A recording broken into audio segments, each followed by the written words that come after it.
Welcome to Conext 2022, the annual gathering of Digital Council Africa members, partners, and stakeholders. This year is iconic Cape Town, South Africa. The Digital Council embraces the extraordinary possibilities that the digital economy holds for the African continent.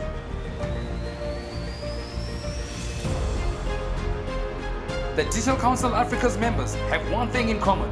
We believe that digital transformation is about putting people first.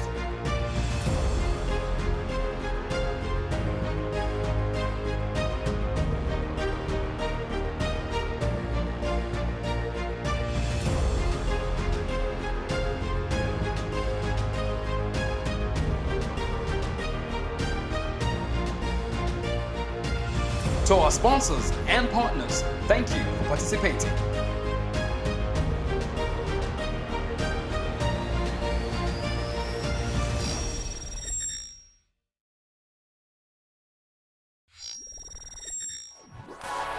Next is a presentation on Chelsea's journey from telco to techno by the Business Development Manager of Wholesale Business. In his career, he has been exposed to network operations, product management, channel management, and sales aspects of the ICT telecoms business. His experience and business acumen enabled him to take up the channel manager role at SwiftNet and take the reins as product and channel manager for multiple international partners such as Infonet and PCCW at Telkom Business. As a product and channel manager at Telkom Business, his experience has been attributed to exceeding target and closing local and international business deals, and him a key role heading a sales team that managed the top 500 accounts listed on the Johannesburg Stock Exchange. He joined Chelsea in 2018 to support the delivery digital solution and stellar customer service to its diverse portfolio of partners and customers. He holds an MBA from the University of Wales and implements strategy and managing performance from the University of Northwest, and other qualifications from Cisco, the IMM, and the Witwatersrand Technikon. Please welcome Dina Raja. Thanks everybody for attending the session. I think with that lengthy introduction, I don't need any further introductions. So my purpose, my objective here today is just to introduce Chelsea, introduce the brand, and tell you what we're all about going forward. This is our first time at the Digital Council, so hoping to talk at the Digital Council or represent the brand at the Digital Council in the future. So starting off, the agenda for my discussion today is just Chelsea, the company, the changing narrative, the changes we're going through, and I'm sure all of you must have read, especially at My Broadband, who published a lengthy article on us last Thursday or Friday. The value proposition and key purpose is the partnership, digital partnership, and enablement that we're looking forward to pursue in the country. Take some questions, some answers, and move forward from there. Thanks. So must not forget to stand close to this mic. So what Chelsea is all about, what have we been doing in the past and what will we still be doing in the future is, number one, we're a level 1B company who's very proud of our product and innovation. And how do we go about doing that is we listen to the market, we understand the market, and we try to evolve our product set and our market set to what the market dictates and what the market wants. That addresses our innovative challenge that we set for ourselves. And then we have programs like community programs, Bring a Girl Child, Take a Girl Child to Work, sponsorship for the Shark supporters out here, and some technology and skills development programs that we drive through the different institutions and public forums. Customer service is key to our business, and therefore if you look at the bottom of the slide, those awards that we brag about is very important and key to the business. Moving away from that is how are we transitioning from that of a traditional telco to that of a digital organization, and this slide basically is the start and the footprint of the discussion today. So you must know that we've embarked on a new network strategy. Instead of owning the technology, we decided to partner and use technology that's available in the marketplace to augment technology we used to own once before. I'm going to talk a bit about that and the benefit it has given the company. Platform-based solutions, what do I mean by that? It's about extending the quality of the platform to our end users and offering the users the opportunity to benefit from that. Focus on product, new product and differentiated product is leveraging new and adjacent technologies that enable the business to fulfill and enable new and future demand out there. Superior customer experience is what it's all about, and that's what underpins our business, just like any other business out there. The new Cell C look and feel, lean, agile, flexible, responsive, accountable, and resilient. I mean, those are the models that we're going to build the new business on, and this is what we hope to achieve going forward. So, Cell C's changing narrative, what it's all about is, we know that partnership is key for our success. And together with that, we'd have to offer a certain level and a higher level of support, I should rather say. Innovation to any business, just like our business, is very important to us. And we hope to be a market innovative player, not only in our products, but also with our assurance, our fulfillment, OSS and BSS stacks. In the wholesale space, where I'm directly part of, it's a trusted, differentiated commercial model that we take to market. And some of you may be exposed to the models that we deploy for smaller startup businesses or startup partners versus models we deploy for those of more mature partners who can provide commitments and benefit from the deeper level of discounts. Simplicity and agility, it's what it's all about. So the objective is enabling partnership that is clear, well-defined, very simple, and easy to go to market with. In terms of coverage, and so we've moved away from, sorry for that, not sure why that slide pack is doing that. So we moved away from building our own towers and managing our own radio access network to that of purchasing capacity and partnering with other network operators in this country. So to date, Cell C subscribers have access to 8,775 sites. 96% of them are LTE enabled, and that stat is as of the end of August. Before the end of 2023, the objective and the target is to get access to 14,000 sites countrywide. That would include your traditional voice services, mobile data services, and also, the new upcoming fixed LTE product that we plan to roll out before the end of this year. So our key technology drivers and enablers are linked to our strategy, and that's how we simplify the business. So stakeholder and partner confidence, I think that was demonstrated quite clearly last week sometime when Cell C signed up or confirmed or concluded the recap negotiations, and that shows confidence in the brand going forward, and the brand being able to support the consumer market out there, the business market, as well as our partner, enabling our partner and our partner strategy. So what does the wholesale model look like? And it's very simple. You've got an end customer out there. The end customer has needs, requirements, flexible packaging, financial constraints, and the end customer has a large geographic and demographic reach. Where do we see Cell C wholesale fitting in? Typically, Salsi Wholesale being an enabler of infrastructure, technology, and product. And we realize that just producing technology and product is not good enough. So what does the future hold for us? And therefore, it's an embarkment on a digital strategy, including that as a value-added service strategy.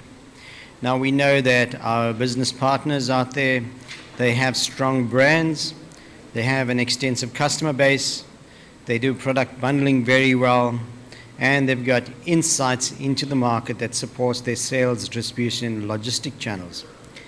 So, at wholesale, we ask the question, so, what do business partners do best? We understand what they do best, and therefore we choose to enable business partners and use them as channel to market.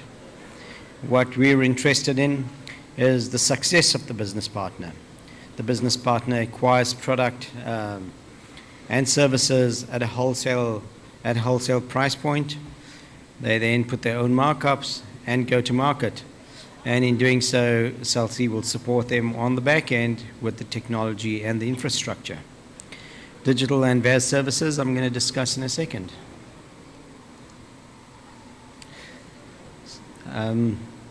Okay, so telco services. So traditionally, that's where we are right now. It's simply a telco company that offers you telco services like bulk data, APN products, reversible products, and also fixed wireless products like fixed voice that competes directly with the traditional old telecom fixed line on your desk and on your table. And what it's all about, it's about offering these products and services to business partners, enabling them to resell these products and services, purchase at a wholesale rate, wholesale capacity, markup, and go to market at a retail capacity. Who's the target market? The target market typically is starting off at the consumer and extending all the way to SMEs, enterprise market, and perhaps in certain cases the corporate markets. So I spoke about value-added services earlier on. What's that all about? It's zero-touch value-added services. So the strategy is, instead of business partners having to invest in value-added services like Greeka services or e-voucher services or competition services, what would happen is Salsi is on a journey to build these services on a common platform. What this common platform will do is enable business partner to buy these services instead of having to build these services or invest in these services. So, there's lower operation costs for business partners. Now, in terms of digital and hosted, so it's our objective to take to market lifestyle content services, financial services, e-commerce services, etc. And why? So we realize that ISPs, business partners out there, they go to market with traditional telco services, and again, there's a market squeeze on these services. Price of data is always coming down. We noticed a decline in voice minutes, and we asked the question, so where's the new revenue streams? And we realized that the new revenue streams are in digitalization. And therefore, why not enable ISPs and business partners to go out there and expand their reach from telco services to that of digital services. IoT has always been a buzzword, not only in this country, but globally for a very long time. So it's a reseller model on the IoT products. We will engage in two forms of IoT. The first form being bespoke IoT, understanding business partner requirements, ISP requirements, and then building solutions based on those requirements. And these could be, once-off industrial type opportunities, or these could be consumer opportunities that will grow over time. And then there's the generic B2B IoT requirements, mass market requirements, And I've listed some of those products just as sample products that's available off the shelf. But what's important to us, I think, is to understand what are the partner requirements and what are the ISP requirements, and then build products that addresses their market. Further to that, what about the platforms, the data mining, the support tools, the workflow processes thereafter? All of these are on white-labeled dashboards, white-labeled reporting tools. So typically, a partner of ours, an ISP, could acquire these services, put the brand onto these services, and then go to market as if it's their own. Same model applies. It's a wholesale model, purchase in bulk. A reseller resells these services at their own markup. And what's it all about? It's enablement of partnerships and enablement of ISPs out there. I'll speak a little bit about digital enablement right now, but besides IoT, if there's any other bespoke applications that a partner has, we're willing to talk to that partner, understand the requirement, go to market together with that partner, and try to assist that partner in introducing the opportunity or the product to the opportunity. So what's our value proposition? It's about building a business. It's about building a billing platform that services the customer need and the customer requirement. Building a platform that can operate online and in real time or nearly real time. It's to reduce the number of queries, and what does that do? That removes the human element, that removes the interaction with the call center agent, and that introduces a greater level of accuracy out there.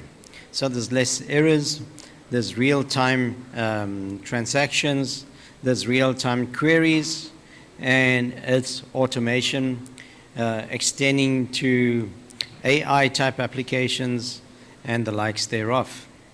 So in simple and practical terms, a business partner buys a product today. Business partner's got to build his own billing engine. Business partner sends out invoices in his name to the end consumer, and all the business out there, perhaps the enterprise market or the SME market. The future of this is business partner would acquire the product from Cell C. After acquiring the product from Cell C, part of our digital enablement strategy is to provide the partner with support services thereafter. Some of the key support services, and an example to use is online billing.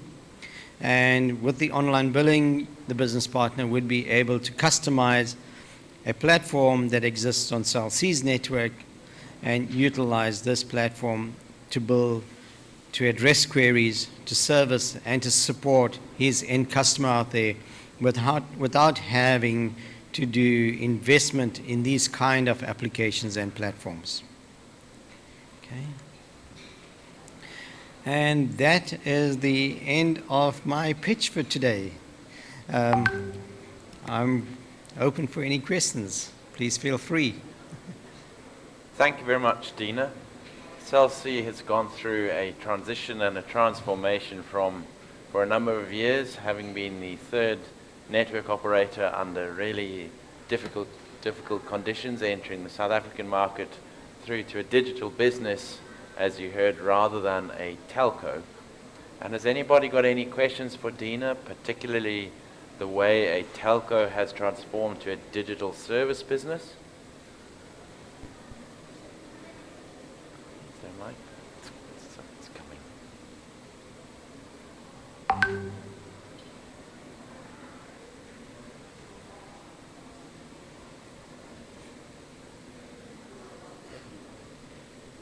Is it on? All right, can you hear me? Yeah. Is it on? Yeah. Okay, thank you.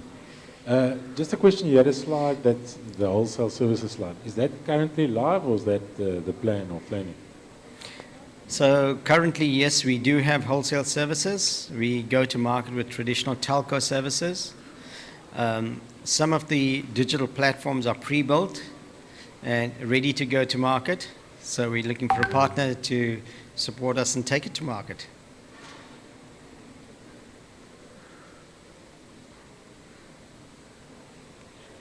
Hello, Hi. Mudiwa Gavaza here, Business Day. Because you guys have sort of taken the stance that you have on infrastructure, particularly keeping your radio access network and then, leveraging, other network providers, network assets, etc.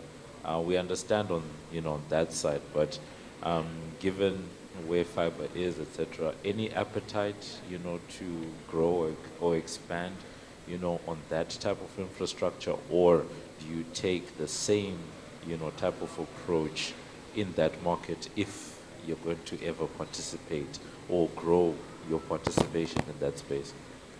So, yes, Cell plays in the last mile infrastructure provider, providing services to end consumers. In most cases, we don't use or provide our own fiber, but we rather acquire the fiber from the fiber operators and provide the end service or the application on top of that fiber to the end customer.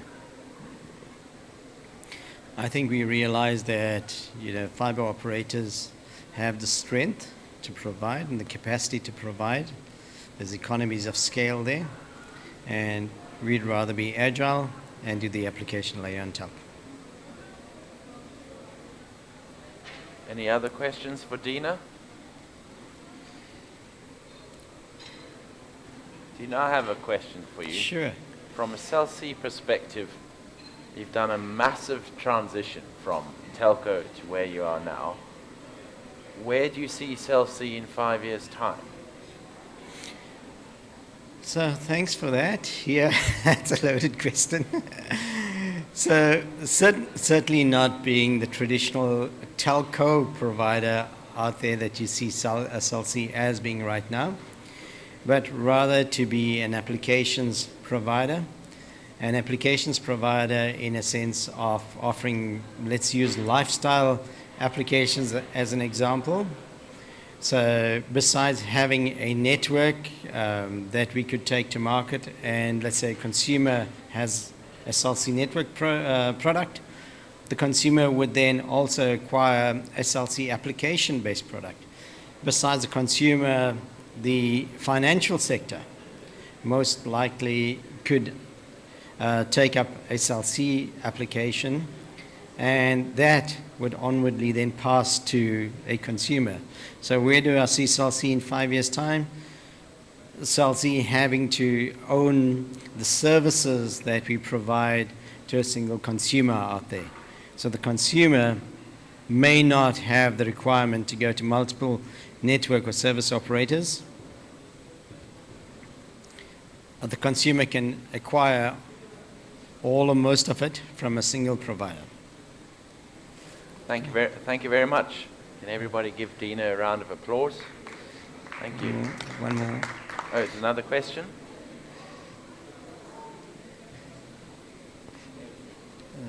I can hear you.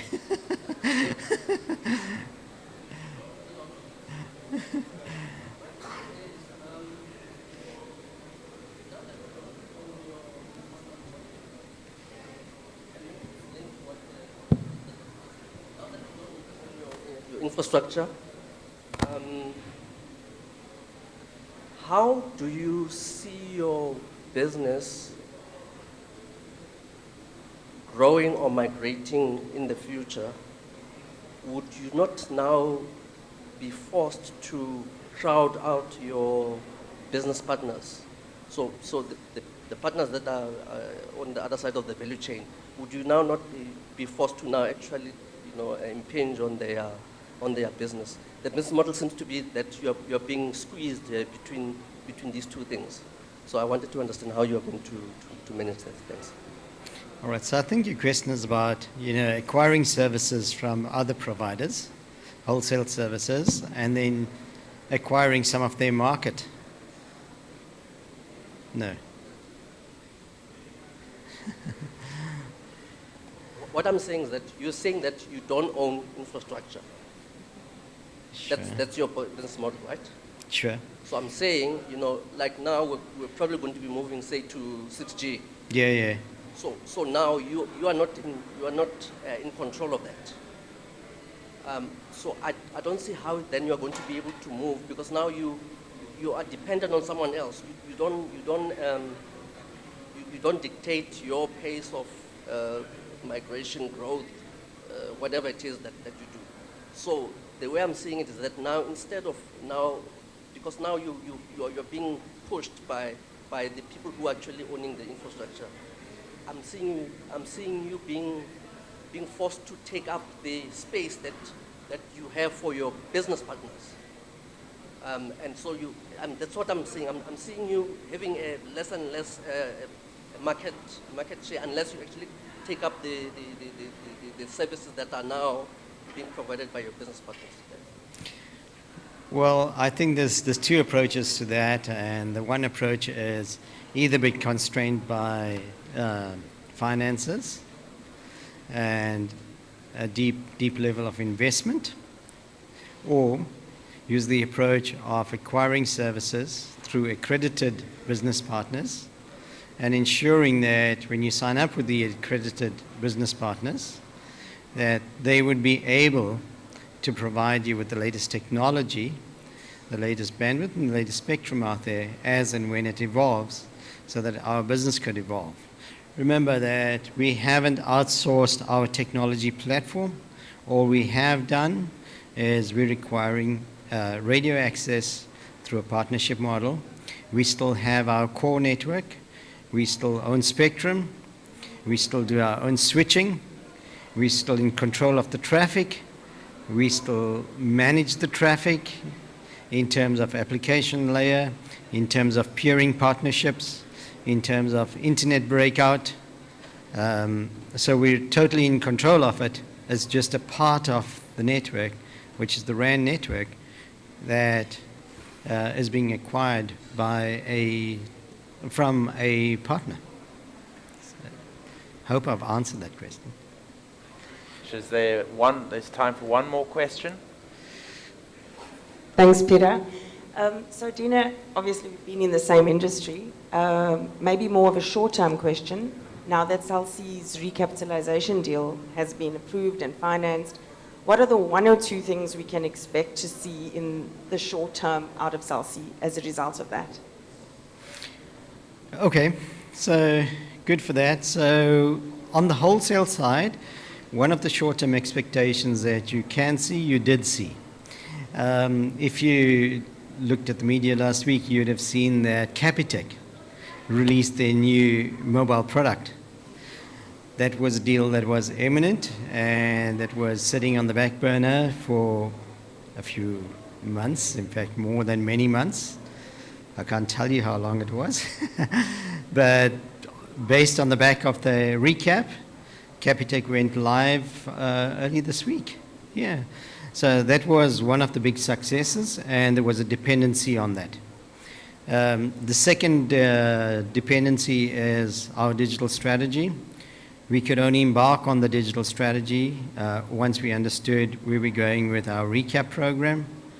And further to that, on the consumer side, you'd certainly see a different and a bigger bouquet of services that Cell C would be taking to market. Yes. Thanks. Thanks. Thank you very much, and good luck in your new journey. Thank you. Last comment from my side is thank you very much for attending the session. We would be launching the Cell C fixed LTE product and services to our business partners by the end of October. Ready to go live. Looking forward to taking this to market. It's a dynamic commercial model that's built behind it. So if there's opportunity that you have out there, we would gladly like to enable you and support you with the launch of fixed LTE products and services. There is a very inexpensive mobile product that's planned for mobile data product that's planned for Q1 next year. Happy to talk to any one of you about it. Low cost product, ideally targeted, consumer mass market approach, and it's going to be low margins, high volumes to drive profitability there. Thank you. Thank you for your time. Panel discussion in conversations with Towers for Africa, addressing challenges and opportunities in conversations with Peter Huertas. I'm joined today by two of my colleagues, Marilyn and Louine. If you'd like to just introduce yourselves. Hi, everybody. Firstly, thanks to the DCA for inviting us and giving us this opportunity to talk about towers and 5G in South Africa and Africa. I'm Louine Blunden. I'm working with American Tower South Africa. I've been with them for just over 5 years, but very much from the industry and working very closely with the mobile operators. Thank you.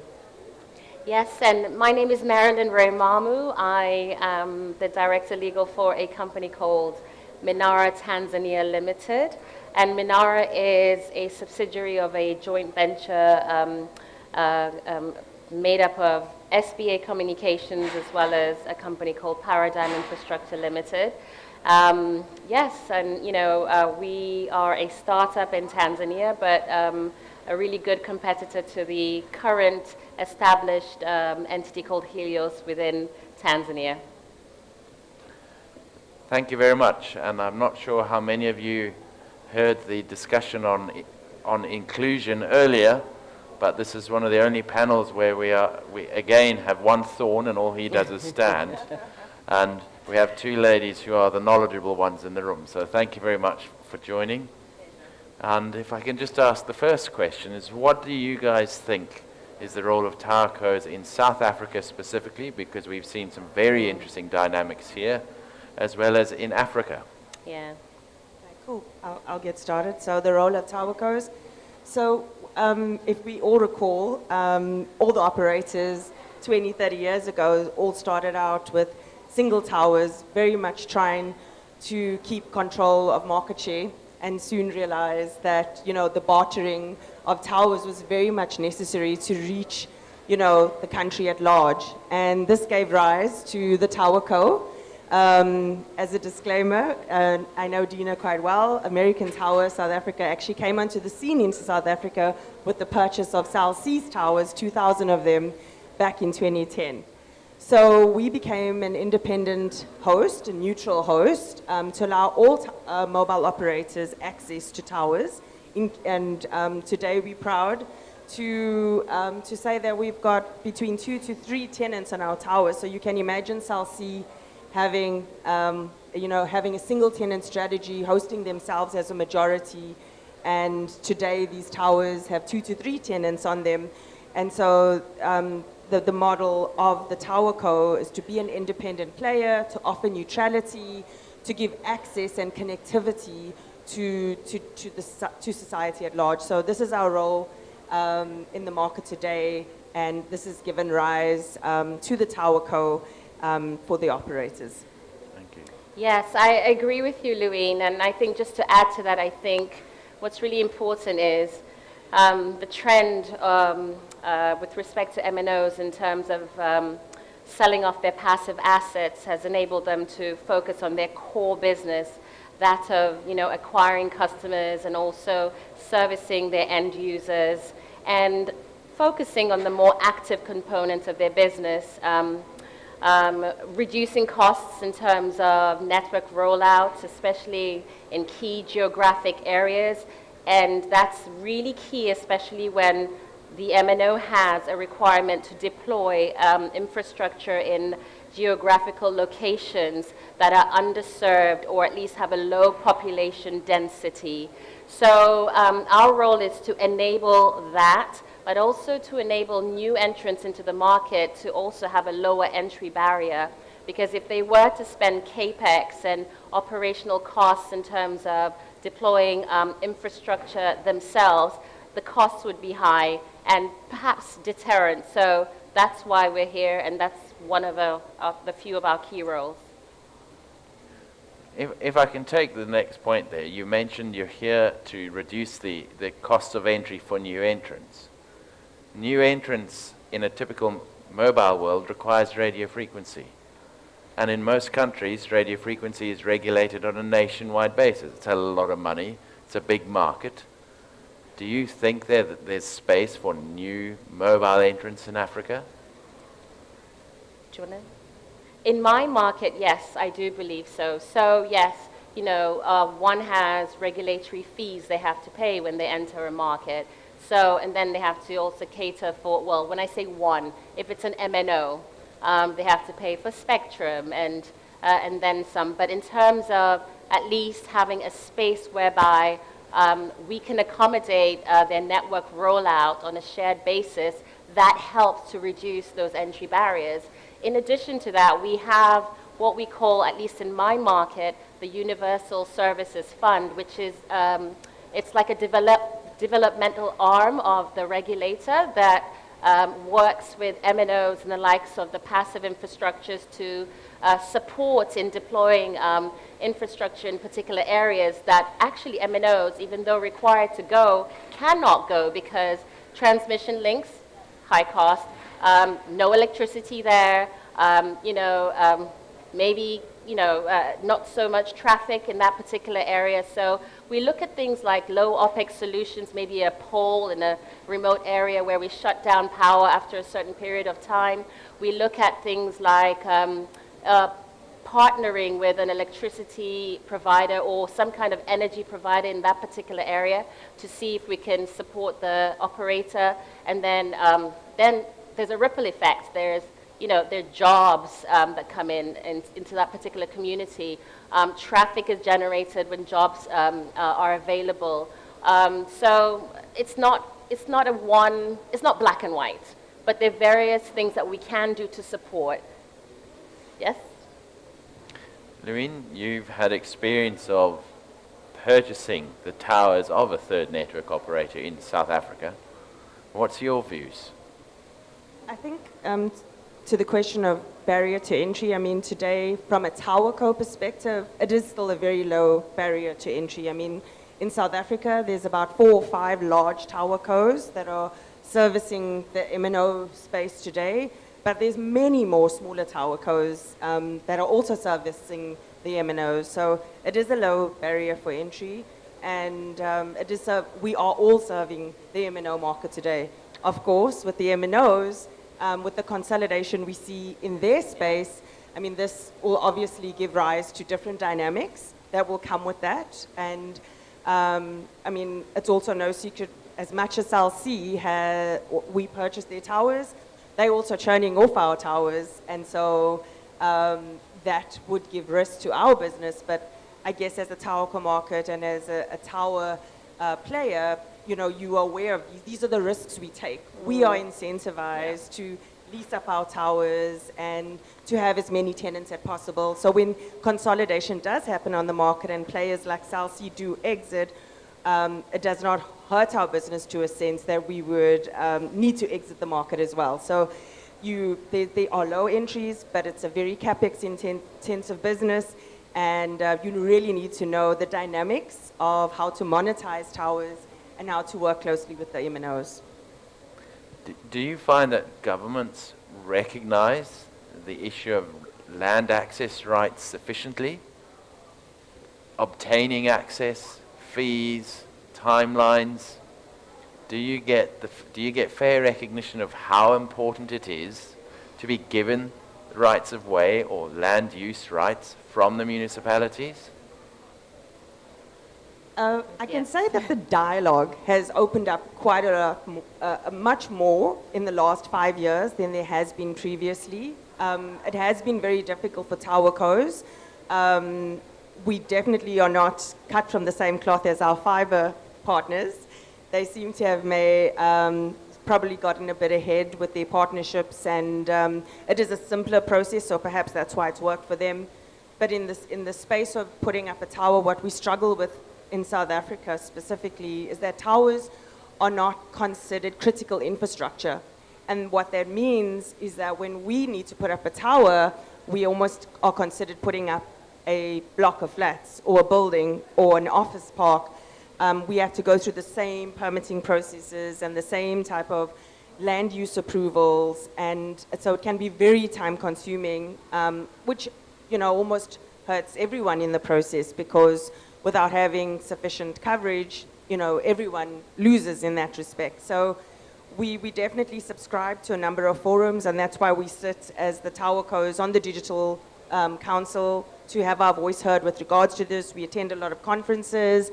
We try and work with government. We have public affairs representative in our organizations to try and, you know, break down these barriers with government, but there still are a number of complexities that hold us back, and something we continue to pursue, and we believe that, you know, there's certainly simpler ways to acknowledge that a tower and what it brings, and than what we are having to maneuver through today with the municipalities, but we're not there yet.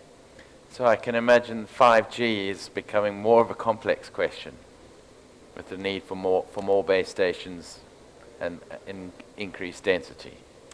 Yeah, and just to add to what Louine has said in terms of declaring infrastructure as critical infrastructure, so our passive infrastructure, it's really key in a lot of markets. And the reason for that is when you talk about land access and land rights, you know, sometimes we do have a lot of issues with our landlords, and we try to work with the regulator to try to address those issues. But sometimes we're not on the priority list because, again, in some markets, at least mine, when passive infrastructure is not seen as critical infrastructure. But also in terms of land access and land rights, I think from a permitting perspective, what we are pushing for at the moment is a one-stop shop whereby, you know, we ensure that, you know, time is of the essence, that there is one authority that deals with all permits so that we can, you know, deploy sooner than, well, at least to adhere to the timelines of our customers. But rights of way, all of those things, they're very contentious. And like I said, landlords either block access, don't have the rights of way for us to use. There's litigation, sometimes, you know, just general disputes in terms of those elements. So I just wanted to add that. Do you think there's a way forward? I mean, Yes. I think in South Africa, we heard previously in the auditorium that the rapid deployment policy is going out for comment on the 30th of September. So those types of policies and guidelines certainly will help pave the way. Yeah. But they are broad policies. They're not necessarily addressing all the details. Yeah. But those types of policies. Area, you know, so there's no, you're not accommodative. Are you open to skill the young people, develop them, because your assets are within communities, and without those communities, you will not even get that revenue that probably your clients are giving you. So a sense of responsibility, especially where you are operating. okay. Thank Thank you for that. answer- Would you like to? Would Yeah, you like answer to some answer of the those? questions before you go. I'll answer the second one. Can you answer the first one? Yeah, we can both answer. But for the second question, in terms of communities and upskilling the communities, this is key for our business.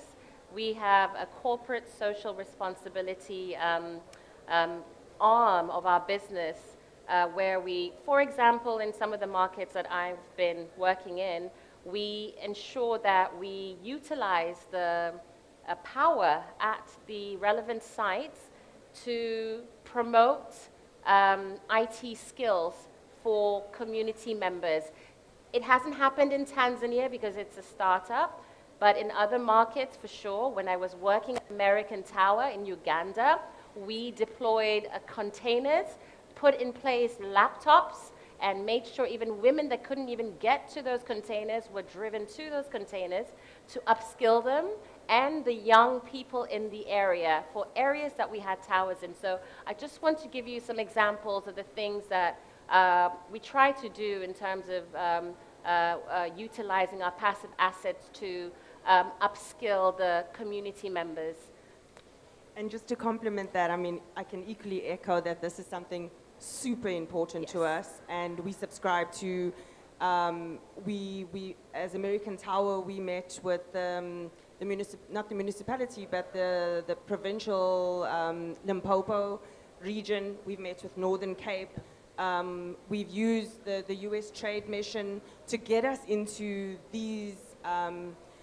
Areas and regions to market ourselves better, because we realize that we are very understated and we sort of work under the operator, so we may be not as well known, but we are very active and trying to promote what we can.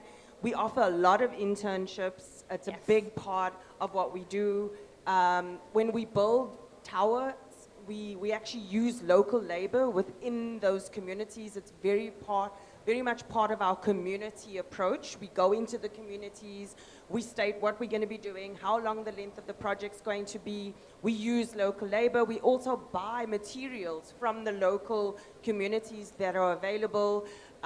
We get assigned community liaison officers, and we work with them to identify the appropriate. We're all about providing for communities and not about individuals. Yes. And we've evolved that way. So I can assure you that it's very much part of our DNA and what we're all about. And I do recognize that there are smaller players that are out there that maybe don't or can't subscribe to that. Yeah. But as I said, there's about 4 or 5 very big tower companies in South Africa, and we pretty much work that way today. We know it's in our interest to be part of that. Absolutely. And just one more thing to add in that respect, I forgot to mention, I said Tanzania, we're not doing anything, but we've been working with the likes of the UN to just provide free radios at sites that are so remote so that the communities can leverage from those. So I think this is all in our DNA. Yes. We even offer digital communities, which is pretty much what Marilyn explained, which is like setting up containerized solutions. We put them into different areas, and we allow moms and school learners and underprivileged or people who just don't have access to the internet and to computers to come and work in those, free of charge. So I'd love to chat to you afterwards and give you feedback, and so you can tap into it and work with other municipalities and provinces to give you more insight into that. And his question 1? I don't remember it. Well, I think it's a long debate that one can have beyond this session. Ladies and gentlemen, one last question, and then we do need to move on. I'm going to stick to the. You spoke to these two earlier. You've had your chance. Thank you. Thank you. My name is Botsi, and I'm from the IDC. I just want to understand, from an MNO's perspective, is the intention to completely get rid of the towers and have them owned by towercos, or are there strategic ones that they want to keep? Because what we're understanding more and more of is that it's more the rural and perhaps peri-rural ones that the MNOs want to get to the towercos. So just what's the intention and what's the time period? Thank you. So from my perspective, no, it's not just the rural ones that they want to sell off. They sell a whole portfolio, but they do retain some strategic sites. It's a very small number usually when they sell off those assets, but no, it's not just the rural sites. So we've got urban sites, rural sites, and hybrid sites. So Louine, maybe you want to add on to that? Sure, and yes, definitely. I mean, if we just look at MTN as an example, who have recently sold off their portfolio, it was an entire portfolio. So definitely not just rural. Vodacom is doing the same. They've opened up their own tower co to very much offload their towers into that. So we do see them doing more of this, with working together with their own tower cos and together with the tower cos in the market. And, it all depends on business strategy, business model. So we'll see this evolving. We'll see them doing it, more of it. I mean, just to answer your question around rural, I think as a community and as an industry, it's in all our interest to connect the unconnected, and we very much are on that journey together about finding the right solutions to service those markets. I think it's no secret that the MNOs wanted more spectrum to do that, which they've gotten. The government has given them a lot of guidelines around timelines to fulfill that. They're working with us so that we can address this. And yes, it's in all of our interest to make that happen. Yeah, and the type of strategic sites that normally retain are what we call the switch sites, the switch center sites, switching center sites. So, they're very key strategic sites, but yes, it's not just rural. Thank you. Thank you very much, everybody. Please give a round of applause to the panel. Thank you. Next is a presentation on achieving 5G by the Director of Africa Analysis. He has over 20 years experience in the telecommunications industry and is currently an ICT analyst with Africa Analysis. His previous experience includes working for a South African fiber optic cabling and system integration company, later joining an ICT market research and advisory company in the capacity of telecommunications analyst, and a short stint in the consumer product research field. He is frequently quoted in the local and international media and regularly appears on TV and radio shows. He concentrates on the telecommunications market as well as the data center and IT service markets. Among others, he undertakes market research and analysis, market modeling and forecasting, business case development and product advisory services. Please welcome Dobek Pater.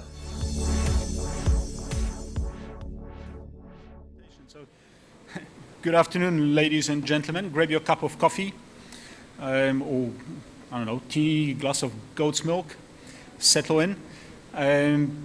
We're having a session on ubiquitous connectivity, so effectively how to connect the next few billion people, and a billion out of those, almost a billion, live in Africa. So I'll have a short presentation just to set the scene a bit, and then we're going to have a panel discussion with 4 distinguished panelists that will follow. I think if you have any questions or contributions, it might be better to hold them back to the panel discussion. The panel will last approximately an hour, so we'll have plenty of time to discuss the matter. For technical and seamless transition reasons, I'm standing at the podium as opposed to running up and down the stage. And someone is queuing the slides for me. Good, I don't have to do it. So we're going to have a look at why the need for good broadband in Africa, and then look at technologies that actually deliver or can deliver that broadband at sufficient quality, and the opportunity that exists, potential opportunity in Africa to connect more people, more households, and then a little bit of a closer look at South Africa itself on the last slide. And we are going to focus in this particular introduction on fixed broadband. So obviously, as they say, Africa is a mobile continent. Mobile is a lot more ubiquitous than fixed connectivity. But mobile broadband, even though it's improving, and hopefully with the new spectrum we have in SA, it's going to improve significantly, sometimes doesn't quite live up to the expectations and to what a number of organizations define as meaningful broadband, i.e. broadband that you can use as a household, as a person, as a business, particularly small business, to take care of your daily social economic activities. So let's have a look where we're at in Africa. And just to confuse you, we're going to look at the slide from right to left as opposed to left to right. I suppose if you've studied Hebrew, then it's fine. I haven't. So it confuses me. But where are we at as Africa? We are, unfortunately, the tail end of the world as far as internet usage is concerned. And that's often presented, Africa being presented at the tail end of things when it comes to technology. But we are improving, so hopefully not for much longer we're going to be presented as the tail end of things. We're going to be moving up in the ranks. But at the moment, about 33% of individuals in Africa use internet. And that's about a half of the global average of 63% last year. If we look at Europe, 87%, effectively every child that stops sucking their thumbs is using the thumbs to surf the internet. But the good news is that 40% of youth in Africa is using the internet, so more than the average and certainly more than the more adult population. So as the youth starts growing up, things are going to start improving. I think another issue that also needs to be taken into consideration is the quality of that internet. And a lot of these developed markets have much better quality internet. So just as an example, when we speak about meaningful connectivity, in developing markets and in many markets in Africa, meaningful connectivity is effectively trying to get a minimum of 5 megabit per second downlink, maybe something like 10 gigabytes of data consumption per household per month. Obviously, that's increasing over time. It's going to grow. But if we look at the definition as it applies to the US, for instance, they don't consider anything below 30 megabits per second to be meaningful. So 6 times as fast as in developing and the lower income markets globally. Now, a number of factors why we are where we are as Africa.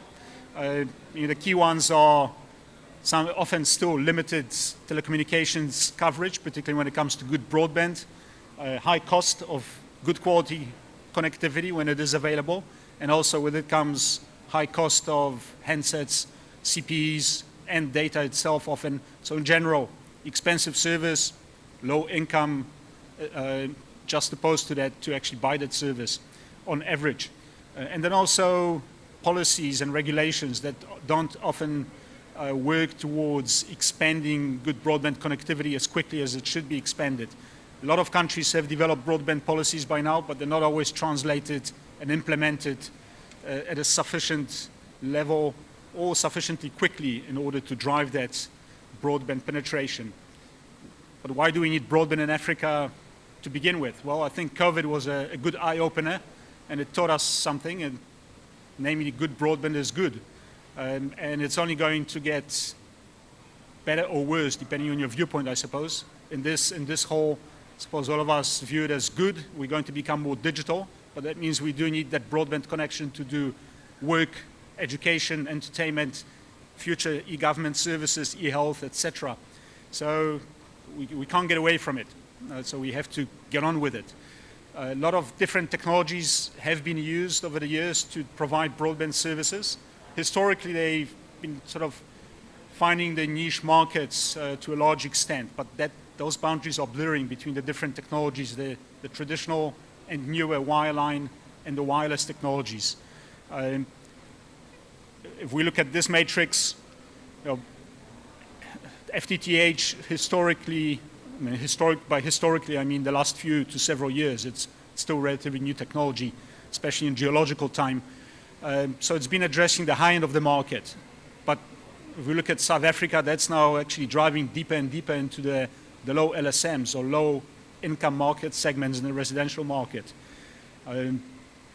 Same with fixed wireless access. It's a fairly broad terminology, and in our context, fixed wireless access means any radio technology other than fixed 4G or fixed 5G. So the Wi-Fi falls into that category, for instance. You get very expensive solutions addressing the high-end residential and small business markets, and you get the community networks. So it covers a broad space, addresses a lot of different income segments across the residential market. But then you have satellite. We'll see what happens with LEO over time, but currently it's a rather expensive solution targeting the top end of the affluent market. And then we have DSL that's effectively disappearing at a fairly fast rate, at least here in the south of Africa, still quite prominent in North African countries. And if we look at the technology mixes, broadband technology mixes across Africa in the fixed line space, none of these countries, with the exception of a few, actually have a very broad range of different groups or types of broadband technologies. So that's also a limitation. If we look at where Africa is going, in our view, the graphic on the left presents a position of things sort of steady as she goes, things improving gradually, prices of broadband connectivity, fixed broadband coming down gradually year on year, competition relatively limited because we've got a lot of small operators that struggle and a fewer larger operators that can actually drive this, but primarily want to make a profit first, a lot of it. So given that view, we see that the number of households connected in Africa will probably about triple over the next 5 years, starting from 2021. but it is very low. I mean, last year, the penetration was about 9% of households with fixed broadband connectivity. If we look at the types of technologies driving future growth, a lot of wireless, newer wireless technologies that have started to grow and we expect to grow quite quickly, but also newer wireline technologies. Fiber is one of them. Well, just about the only one. DSL, as I said, becoming a sunset technology in the markets where it exists. The other cable technology, wireline technology, flats, and we'll probably start transitioning in the few countries where it exists over time to other technologies.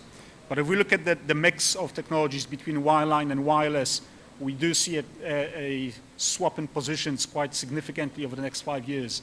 If we look at all of Africa, wireline constituting about 77% of fixed broadband in the households, and wireless 23%, and that's going to start flipping. 5 years out, wireless will be dominant.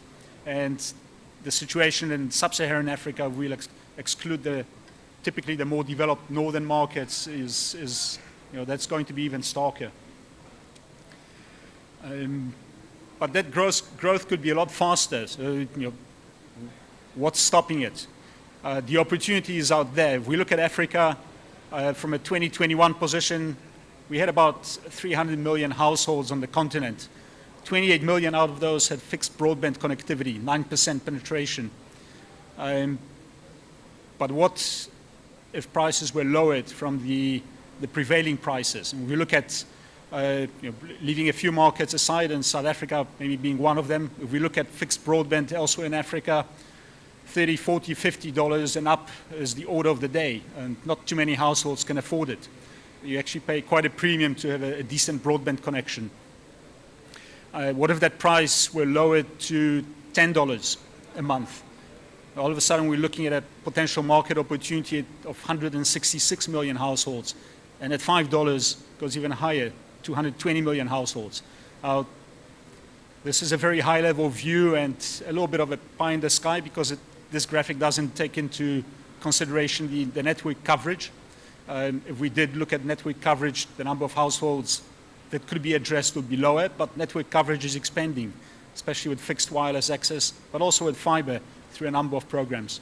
And it's actually not that much of a pie in the sky because we already have in places like Kenya monthly connectivity to the household for $15 to $20. Individual households. If we look at some of the initiatives in South Africa, commercial initiatives and POCs, we're already looking at $10 and below monthly cost of a meaningful broadband connection. And in fact, some of these POCs are trending towards the $5 mark at the current exchange levels. And I'm thinking, for instance, Vumatel's key project in Alexandra in Gauteng, in Johannesburg Metro. So initiatives are on the go. Prices are coming down, decreasing retail prices of services. Household incomes will continue to grow, well, maybe with the exception of South Africa for the next few years until we get our house in order. And network coverage is expanding. So I think everything's pointing in the right direction, that the growth that can be expected going forward of good quality broadband is actually going to be stronger than what we currently anticipate. And then if we zoom in on South Africa, or maybe team up on South Africa, depending on your online platform preference. Sorry, it's not me clicking, it's just people trying to speed me up and finish talking, I assume. Thank you, Peter. 5 minutes. Actually, I had 2 on my watch, but okay, I'm down to 2. Those were the quickest 3 minutes in my life. So if we look at South Africa, going from last year from about 3.6 million households connected on fixed broadband, approximately was about 18% connectivity. We're looking to double that in terms of penetration to about 35% and just under 7 million households connected. But if we look at some of those programs and speak to some of the operators that are moving into the underserved areas with fiber or with fixed wireless access, their view is that the market can be actually, the addressable market is quite a bit bigger and can be expanded quite a bit quicker over the next several years. And then obviously we have newer technologies, particularly with the high demand spectrum that was assigned earlier this year. We expect a further investment in improving 4G quality and coverage, although it's already quite extensive in South Africa. And then we'll see what happens to 5G, whether that's actually going to be used to provide connectivity to the communities. Perhaps the panel that's going to come up here in a minute is going to enlighten us on that score. From a technology mix perspective, based on our market view over the next several years, there isn't going to be all that much change. Between fixed 4G and 5G and FTTH in the residential market, still accounting for close to 90%, about 87% of all connections to the home by 2026. But again, that depends on strategies and funding investment available in other fixed wireless access technologies, new Wi-Fi technologies, spectrum allocation for those technologies, and also on LEO, depending on what happens to, particularly to CPE prices of LEO solutions. If they stay as high as currently, then obviously not many low-income households will be able to afford that barrier to surpass that barrier to entry. DSL by 2026, we don't really expect to see any DSL in South Africa. Again, depends predominantly on OpenServe, but it is waning quickly and being replaced actively by other better technologies. So thank you very much for being so attentive. On the introduction, I'm going to ask the panel to come up and get into the hot seats, and then we can move into the debate and the discussion. So if I could please ask Fanzeo Botha, CEO of HeroTel, to come up to the podium. Dewald Boysen, COO Vumatel. Welcome to the Ian Thompson, MD of Too Much Wi-Fi, and Keith P2, CTO of Indigo Broadband. Yes, big round of applause. Welcome to the Ubiquitous Connectivity, Methodologies for Connecting the Unconnected interview, moderated by Dobek Pleta.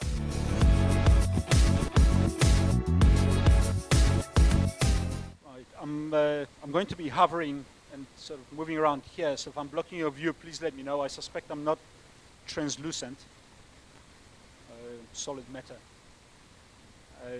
I'm going to, effectively, starting with Keith, just ask for a short introduction of the distinguished panelists and the company that they represent so they can establish their credentials.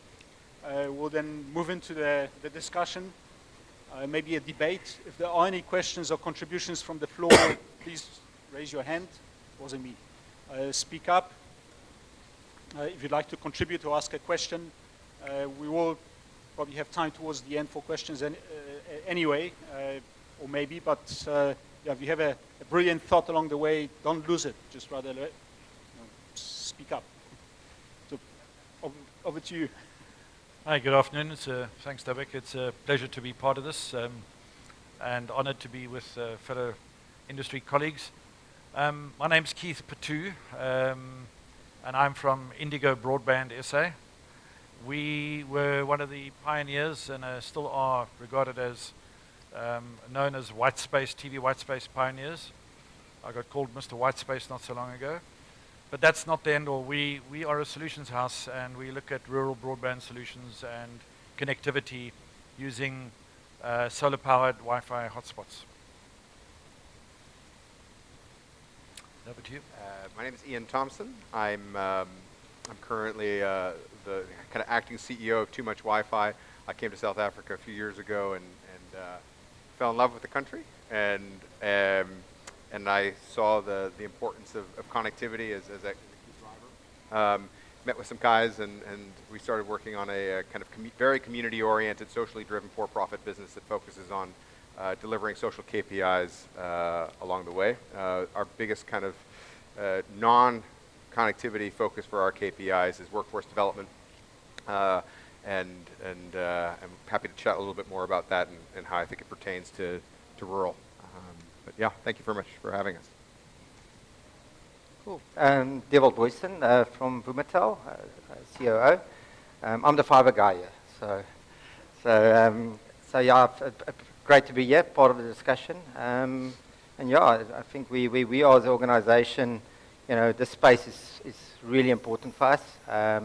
You know, because we do have a belief of driving connectivity for the whole of South Africa, and it's going to be interesting, the discussion, to see how we enable that and how we get it done.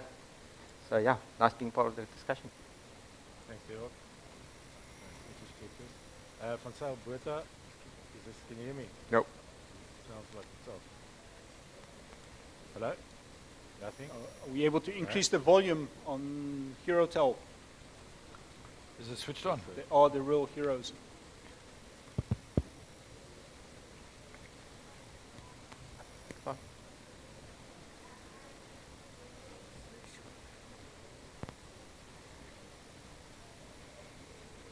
Okay, is this better?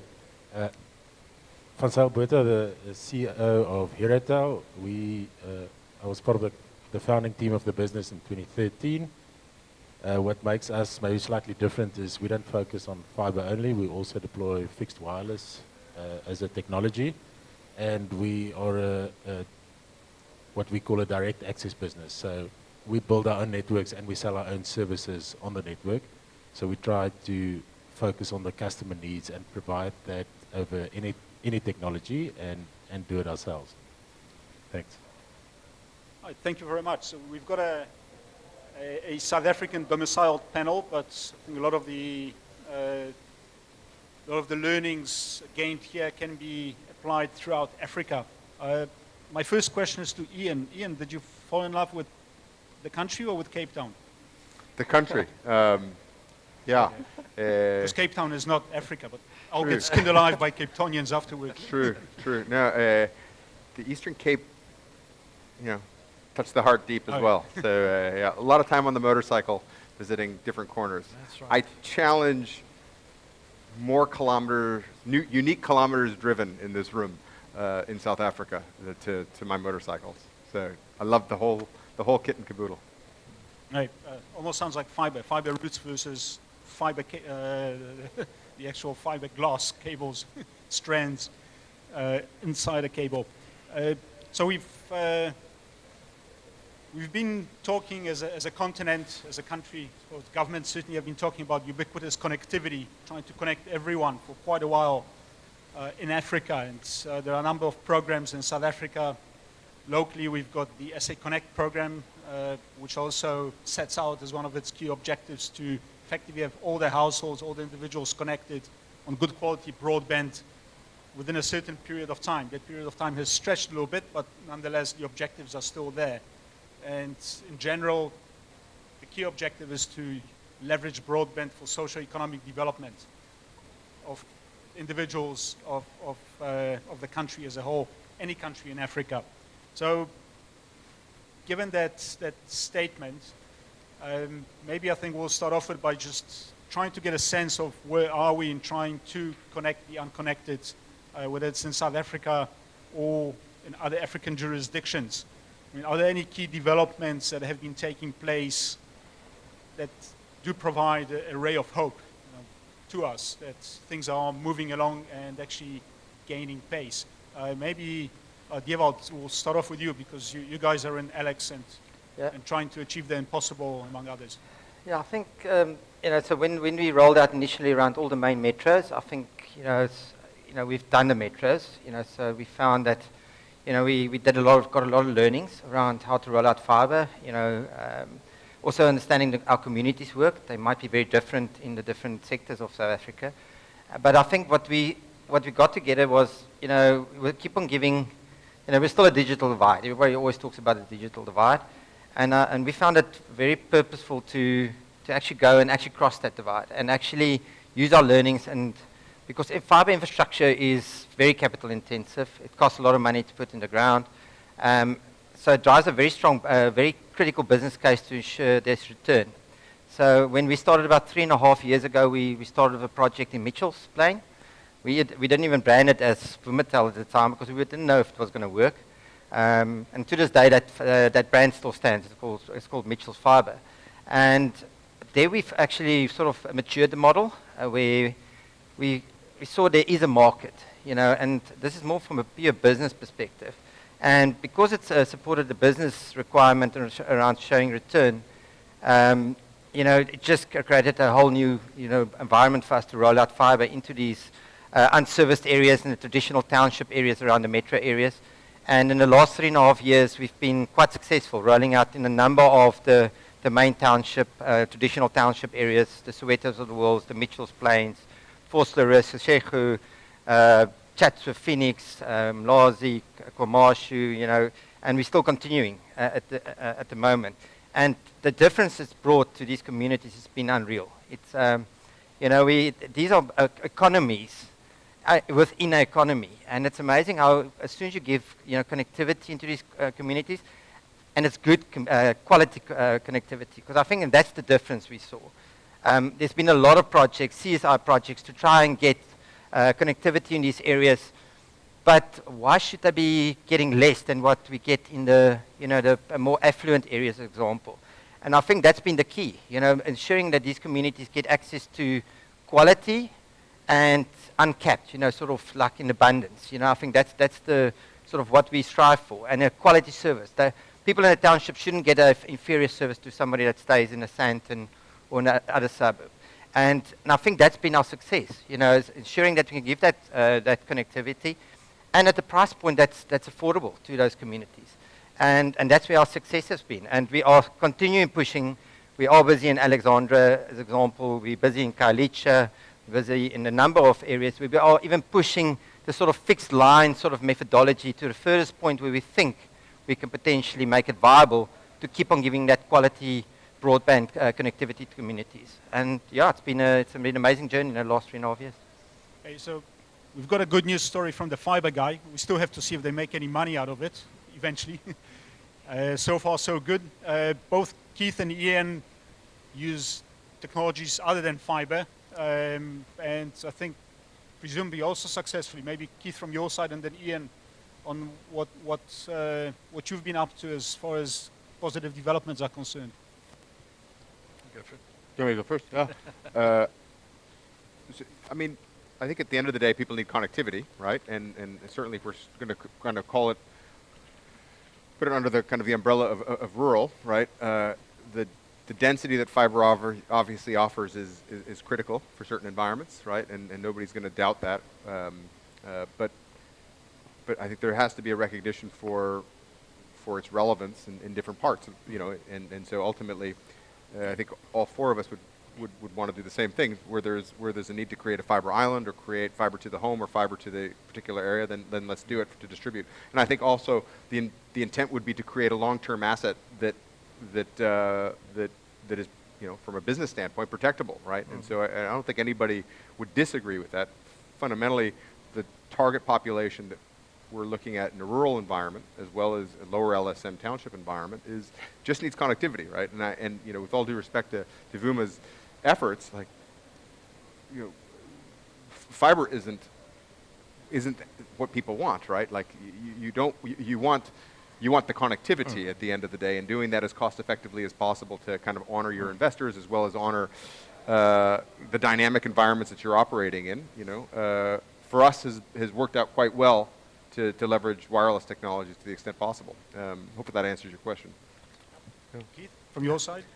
Yeah, well, we're not actually an operator, we're a solutions house, as I said, but what we came up with, a proof of concept in a township up in Louis Trichardt, far away from everybody. But I looked at the concept of what is affordable, not only from a CapEx and an end user, but sustainable business. In other words, keeping your OpEx low. How do you maintain a physical network? So I've been a wireless man all my life since the early years of, besides migrating from telecom, since mobile networks. And to me, with a wireless environment in a very far rural area, when you need technical support, etc., you've got very limited points of failure. With whether it's fixed wireless or hotspots or installations, household. And I'll go back to many years ago when we did the DECT program for Telkom. Our biggest points of failure was relying on the household power because they unplugged it or did something with it, etc. So we've looked at providing a wireless infrastructure that is predominantly solar powered, not dependent on any infrastructure around it. And it's an outdoor wireless Wi-Fi network that provides indoor coverage. And that's basically to look at, as you say, the lower income, and I'm talking about real, far rural, and looking at it in all over different parts of Africa, where I've worked all around. But it's to get that network that doesn't cost them much to run. You can have one man and his ladder or his bucky or whatever it is to maintain his network. So you've got to keep your OPEX low, and that's what I've been looking at. And as Ian said, all due respect, fiber is great to get to the area or the backhaul. But a fixed wireless network with a point to multi-point, then using Wi-Fi outdoor hotspots to give a radius of about 200 meters outdoor, about 80 meters indoor, you can mesh them. So you create a mini microcellular Wi-Fi network. And your billing is done per item, device, per MAC address. So you're trying to make it as simple as possible, because those guys are cash-based. They don't have cards, they don't have anything. They come and they buy 5 Rand for 1 gig for a day, or 10 Rand for a gig for a week. And that is what they're doing. And the pilot that we've done up in Louis Trichardt is actually looking very good. There are 12 Wi-Fi hotspots covering quite a wide area. And it's growing. And it's fascinating when I heard that somebody connected his smart TV using a Wi-Fi voucher with a hotspot that's outside. Thanks, Keith. Van Zyl, you're sort of in between. From a geographic perspective, I suppose. You're not necessarily in the lowest income areas. You're on the sort of the secondary urban environment and addressing the fringes of the main terrestrial networks. Yeah, so we've never sort of segregated a town. We've always looked at the entire town with all its people and say, how do we connect everyone in here? And what technology will work the best for the entire community? But when you have density, for us it's always fiber. We've got thousands of customers on fixed wireless. But once you go into a dense area, if those people are going to use video connectivity, you are going to go to fiber if you want to connect everyone. You can create certain spots where wireless can work, but if you want everyone in a town to be able to access high quality content, you are going to do that on fiber. So we focus on with fiber in dense areas, and we use wireless where there's lower density. And when there's lower density, you have the spectrum that person can also watch video content, because you just have less people on the wireless network. So that's sort of our philosophy between products. But what was interesting, what Keith said is, and I think where we're heading and where we need to get with technology, in those lower income communities, it's about 2 things. It's about the cost of capital. So we need to evolve in building methodology or have access to cheaper capital. Maybe that's something government can do in terms of, let's say, a tax deduction or accelerated depreciation. So if we can reduce cost of capital, we can roll out more and faster. And then secondly is payment methodologies. How do you collect 5 Rand? Because if you use the current systems, it costs you 7 Rand to collect 5 Rand. So what systems and technologies are there available to facilitate payment in the areas where it's mostly cash? And even when people have a card, a Capitec card, it's not enabled for online banking. They have to go into Capitec to enable it. So it's not just about someone having a card. When you are in those townships, it's mostly cash-based. So how can you collect payment in an efficient manner? And I think that's where the future is on software and the payment layer, not necessarily the infrastructure build.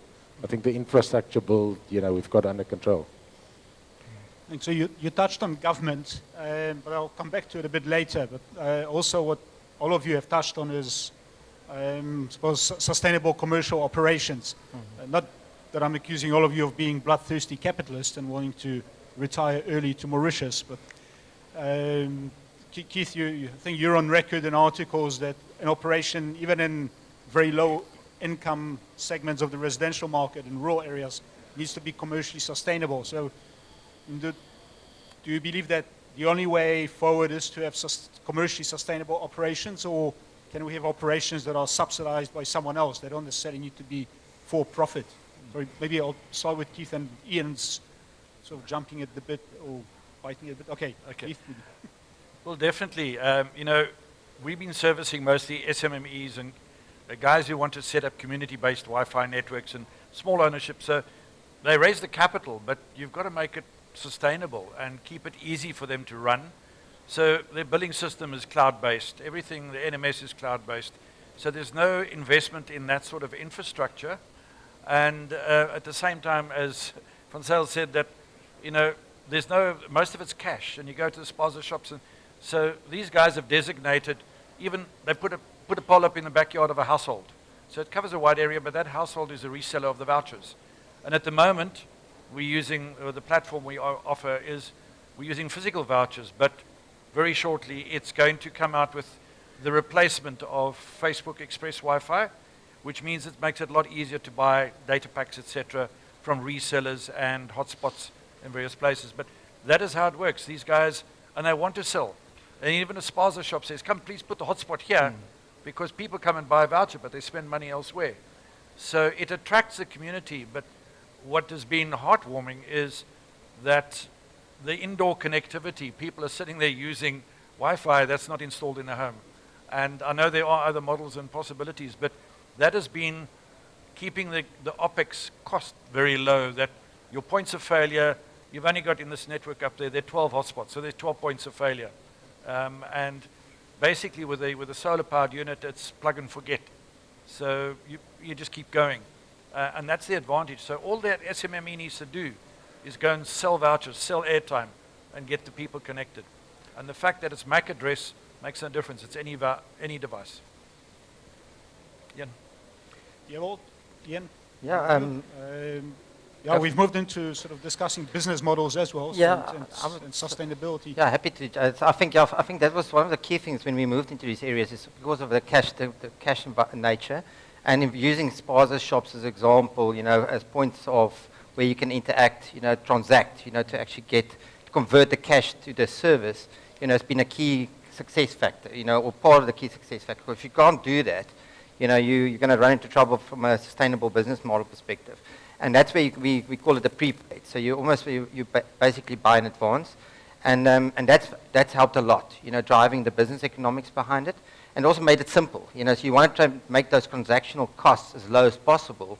Otherwise, also it goes out of the window, because the profitability in these areas are extremely low. So the only way you counter it is by reducing your cost of transactions. OpEx cost is generally not too bad, because the whole idea of rolling out in these communities, you make the communities part. They ultimately end up looking after the infrastructure. So by doing that, you can keep operational costs down, and you create a lot of opportunities for small guys to actually look after, because it's relatively low skill set to get into the space, but it's got nice opportunity and add-ons, where these guys can create their own little businesses and actually do other services on top of whatever you've got once you've got the connectivity. So the OpEx cost in general is not problematic, but it's more the transactional costs around running the systems and making it as efficient as possible that actually drives, we call it uptake, and subscribers and recurring revenue from these things to make it sustainable. But the key thing is scale. We firmly believe to get really to the levels of where this makes sense, you need to have scale, because then that's where you'd really truly see efficiency, from an operational perspective, capex efficiency, etc. What do you define as scale? Let's say within a square kilometer area or per base So station? in our world is, and Van Zyl also alluded to it, density for us is key from the fiber perspective. So where there's density, it's usually, it justifies the ability to roll out an area. It's very difficult to roll out the area of, say, 100 homes versus an entire township that's got 150,000 homes. So that, by default, is scale just in doing that. And then all the cost, the backhaul cost, getting connectivity in the areas, all of that sort of supports that. As soon as it gets small, it makes it very difficult. So that's from a geography scale perspective. And then scale overall in operations. Having platforms that can supply, services to thousands of homes versus, 100 homes is very different, and the efficiency you can generate from that. Yeah, so, I mean, couple thoughts. I mean, we're talking about true rural, right? Which means that there sometimes isn't cash, right? And so I think the reality that we have to start accepting is a traditional model of consumer paid internet is going to struggle, right? If you're going to truly bring connectivity, right? And I think that's like one has to accept that that's going to be an element of it. And then the Wi-Fi hotspot concept is extremely strong, right? If you use it as a top of funnel to create a relationship, like, I think we can all agree with that. Historically, from too much Wi-Fi standpoint, we always saw the connectivity backhaul, right, or let's say the infrastructure element to be a commodity that I wasn't interested in. I was very interested in developing a relationship within the last 50 meters of the customer, right, and the relationship with the customer, making sure that the customer and the staff member were able to work together and effectively. Obviously, it had to be sustainable financially, right, and I think it goes to, I mean, where I thought we were going was around the concept of government participation and some sort of public-private partnership, and one element is that, but you need some sort of an integrated service offering where you have if you're going to manage, right? I'll take a Marxist approach, right? Like for all the capitalism discussion, right? Is at the end of the day, it costs money to deliver a sustainable network. Whether the consumer should be paying for that ultimately or not is a question for us to decide, because there is no cash, there is no consumer-generated cash to do that, right? And I think there's mechanisms to explore that potentially down the road.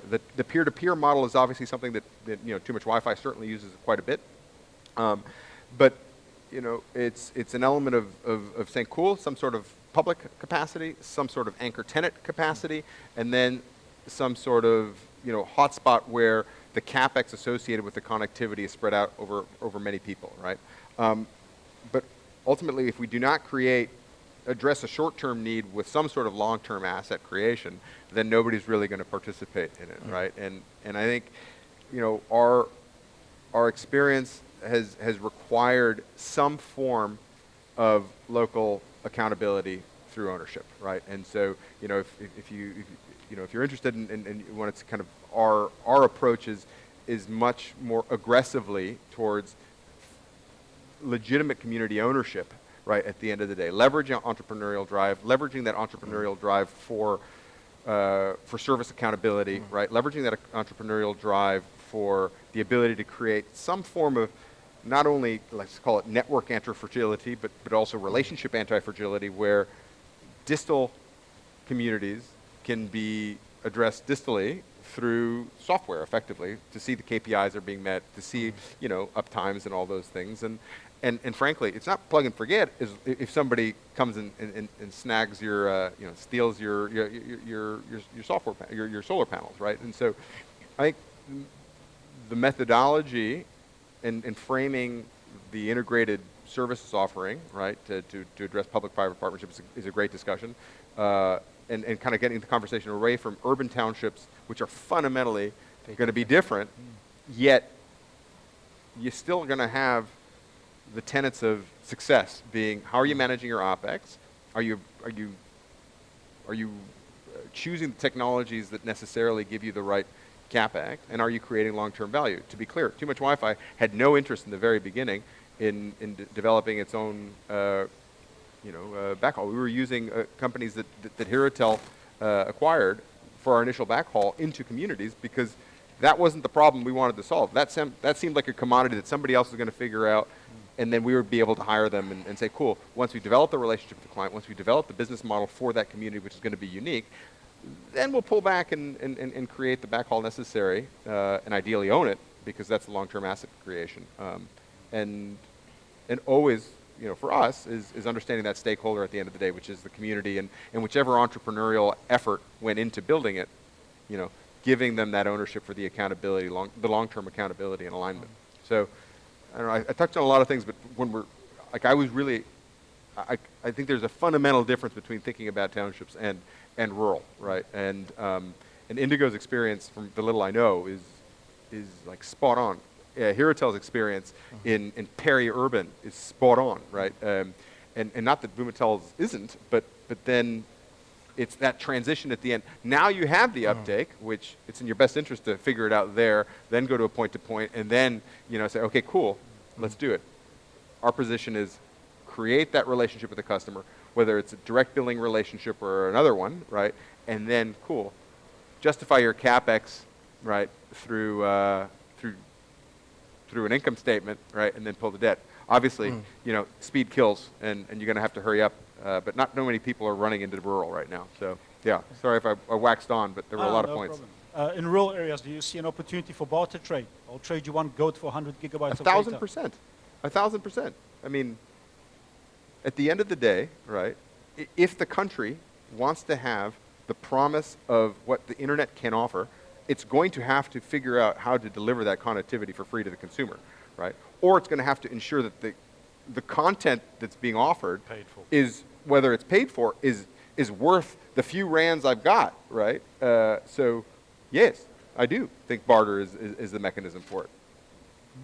I know it's done in Kenya for various payments as well, like school fees. Sure. There's a question from the audience. Yeah, the public sector is here to be annoying. How are you doing, gents? Good to see you. Jack Hassef, I'm the DDG for Economic Planning and Development in Gauteng. So just the lens we're seeing this through is one of our major initiatives is creating what we now call township enterprise zones. Vumatel knows the story well. Yeah. We've been engaging with them. We're basically trying to do a whole lot of commercial intensification, expanding existing businesses, adding new categories of business that have not been in townships, and connectivity comes up, as you would imagine, a hell of a lot. But the question I would pose to all of you, and whoever wants to go for it, is I think it's open game. Though I suspect that the peri-urban / Vumatel side is going to be more relevant. You've been talking a lot about the domestic consumer, and the SMME to the extent it appears in your world is a reseller of some kind. But the SMME is also a user. In particular, we're early days in some of our bigger programs in the township enterprise zones, but we've already got 15,000 micro retailers that are using digital systems to operate a common ordering platform and a common banking initiative. We've already got 2,000 micro landlords that are participating in, we've partnered with Inlu, the backyard shack upgrade guys. And it's becoming increasingly apparent that while you're absolutely correct that townships are 99% cash environments, that's also changing. Absolutely. And it's changing in quite important ways, because the moment that SMME clusters start to see value in moving across into decashed environments that aren't about paying the fee monsters that are South Africa's banks massive fees, they start to need connectivity more. So we get what you're saying about anchor tenants, sure, in our township cloud zones, where our first ask is we get someone big that can afford to invest in fiber before we start talking about cross-subsidizing that access for smaller guys. So we bring in someone who wants to run a huge online worker pool that wants to be able to, and then that anchor tenant is able to invest in cross-subsidizing fiber for the wider zone. But I suppose the question I want to ask is, what about the SMME consumer? And how do they play into your models? Because the domestic consumer, sure, it's going to be about affordability. But if the SME consumer is figuring out that it does play a role, is that not a way of diversifying and enriching the commercial structure that you're putting out there? Yeah, sure. I just want to clarify the question. Are you asking whether or not we are also building to the SMME? Yeah. But not just SME as distributor, SMME as user. As a customer, yeah, for sure. So I know our business model here is very different to Vuma's, and we might be leaving something on the table here, but we have no distinction between a small business and a home. So if we pass a small business, they can buy the exact same product that a home buys. So if we charge a home $4.99, the small business can buy that. If they want a SLA, so if they want a service level, they can pay for that, and for that they then get 24-hour support instead of normal business hour support. But we definitely look at the entire town. It might not start that way because the amount of capital being thrown at the sector, it's sort of a bit of a race for the home areas, and that's the heart and the bulk of it. So we definitely start with the home areas first, and then you service, in our world, 89% of your customers. The next 11% are the businesses and everything surrounding that. So once the homes are built and connected, your incremental cost then to go to the business is very small. And so they're just, unfortunately, second in the queue, but we can't do everything at the same time. Yeah, I can add on to that. Yeah, we don't when we do in these areas, we don't discriminate between a business premise because they ultimately end up in being in little homes that's been converted. So they get the same home service, and they can get a SLA typically if needed. But we've seen that market has jumped. You know, the ability to have connectivity, it's been unreal for these guys running businesses in these areas. You know, and that's why we're also introducing more products that can also give better bandwidth, etc. So absolutely there, it's changed the way they operate.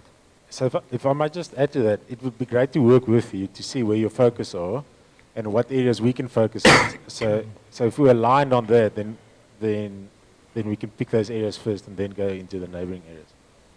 Yeah, I mean, Too Much Wi-Fi began in traditional urban dense townships because, you know, we needed to make a business model, right? So that is our focus, to be clear. But with regard to small and medium business clients, I mean, the two social KPIs that we really measure everything by is retaining 30% of gross revenue at the community level, and we do that through primarily salaries, obviously, but then the other big one is actually supporting those small businesses, right? So it becomes trying to create a little bit of a circular economy to the extent possible, but those first clients, let's call them anchor clients, those first clients are likely going to be the same people that we're going to be doing business with, right? And so, you know, fundamentally, you know, the spaza shop needs the connectivity, right? Or some other partner that you come into that community with to provide the connectivity for the services they want to sell to the spaza shop, right? And so, like, without a doubt, those customers are critical. The other customer is the community itself, right? And so that other large social KPI is how we manage, you know, our data gifting programs, right? And so how we, you know, effectively support that is through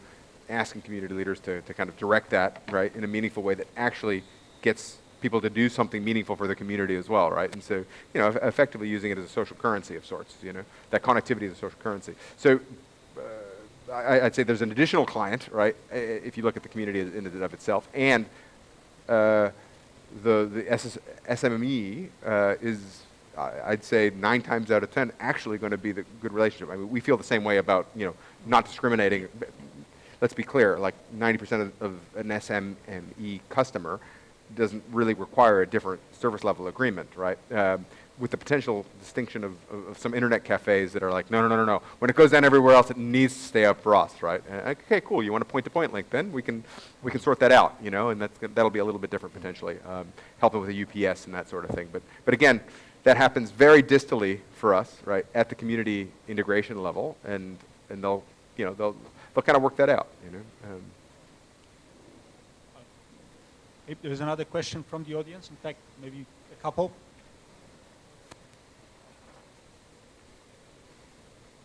Thank you very much. My name is Luvo Gray. I am from a company called Easy Internet. We are a fiber infrastructure entity, and we're an emerging internet service provider. So I've been following HeroTel's commercial story from, I think, about 2016, 17. I stand to be corrected. When you started acquiring high growth internet service providers across South Africa, right? And then recently you've been building your own fiber infrastructure across South Africa. So my question is, when you look at your balance sheet, right, and when you look at your fiber, you know, assets, right, and your fixed wireless assets, when you know, I'm asking this from a perspective so that I want to know that in the future, do you see yourselves retaining the fixed wireless infrastructure, or do you and also which one is more valuable to you? You know, your fiber infrastructure or your fixed wireless infrastructure? And then to the CEO of Vumatel, I think HeroTel was also part of the Eastern Cape broadband project, right? We're also building some infrastructure for the Eastern Cape government. So one of the biggest issues that we had there was social facilitation. You'd go into these townships and there'd be, you know, quite a lot of, you know, chaos because everyone wants a piece of the pie. So how have you handled, you know, building that infrastructure in townships? Because it's quite a difficult thing. And what methodologies have you used for social facilitation? Thank you very much. Go first, maybe. You want to go? Okay, thanks. So let me answer the first question, which was when we look at wireless and we look at fiber, which is the most valuable asset. So they're quite different assets. With wireless, you have an equipment upgrade period every 5 to, let's say, 7 years. So when you look at the wireless asset, you have to keep that equipment upgrade in mind. Where when you look at a fiber asset, you know, that can maybe go 20, 25 years. So they've got different capital investment and capital replacement cycles. And then the amount of, let's say, bandwidth that you can offer over those technologies are radically different. So when we look at the value of the asset, a fiber is by far the most valuable asset. Wireless is a very unitized asset. So fiber, you build the entire town, where wireless, you can put down capex per customer. So it's very incremental. One customer, one unit of capex. They pay for the install. Fiber, the install is given away for free. So you can build wireless very gradually with a smaller amount of capital investment. But when you overbuild with fiber, you're definitely going to lose that wireless customer. So you have to pick very well where you build wireless. So we only build wireless in between towns. If there's a town or an ARF number, that's definitely fiber. And then everything in between, where we know there'll never be fiber, that's where we build wireless now. And in those areas, you can then compete with a mobile network as well, because they don't build big towers in semi or peri-urban areas. So you can be the highest quality provider. So it's a valuable asset for us from a customer connectivity and a cash flow point of view. We like wireless. It's got a great cash flow cycle, but it's not like a 20-year solution. So you just sort of keep that in mind. And then your second question was, how do we navigate these let's say, rural areas? So we weren't directly involved in the government programs, but we built for Liquid Telecom. So we built in the Western Cape and in the Eastern Cape.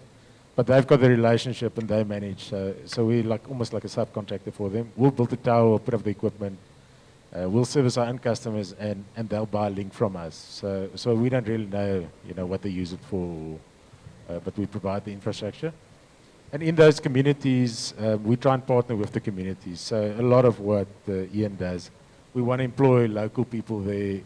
We want the maintenance to occur locally, so that we have permanent jobs there. We want the community to feel like it's their asset. We want to sponsor the local soccer team or the local sports. Because at the end of the day, the community has to use the asset, otherwise it has no value to us. So we want the community to understand what fiber can give them versus maybe they're currently using mobile. So we can provide them, the average mobile guy uses 11 gigs. Our average fiber customer uses 380 gigs. So we can give them 38 times the product at less price. And when the community understands that it's truly uncapped, they can use as much as they like for a much lower cost, and they can save them money, and we'll employ local people, and we want their buy-in, and we want them to be part of our future. Hopefully then, we can work together with the community a bit more easily than, if you just appoint a subcontractor and you build everywhere with no engagement. I'll add to that. I think it's about trust. These communities work on trust. If you don't have the trust, you're always going to struggle. And it took us 3.5 years, and I don't think we've got a perfect recipe at the moment, still yet. But I think engaging the right community members, trying to get to the true community members, I think is important. And in building up a track record, like we do all the schools, every school in our network gets free fiber, free connection. So you use those and you actually start building trust. You do get it wrong sometimes, but and sometimes we have to go out of areas. We've stopped rolling out in areas because it just becomes too volatile. So because people's safety is absolutely critical, but trust, trying to work with the right stakeholders, the ward councillors, trying to find the right SMEs that works with the ward councillors. Those are the things you do, and as Van Zyl says, you try and really show you're bringing them stuff, not just taking. Getting the community involved with the rollouts, the post-rollout, the reselling of the product, the support of the product. I think it brings a lot of value. But yeah, it's not a perfect game. Keith, you wanted to add something? Yeah, I think, getting communities involved is very important, and most of the people that we've dealt with, in those areas are part of the community, or even in Louis Trichardt, the one owner there is of the network is part of the royal household. And when we're looking at other ones that guys are connecting in other areas, they will first get an appointment or approval by the Nkosi to actually be part of it, and that's approved. Because I know of infrastructure and problems that Liquid had in East London, coming into the area with people from outside building it. There was lots of stories there, and East London had a major problem.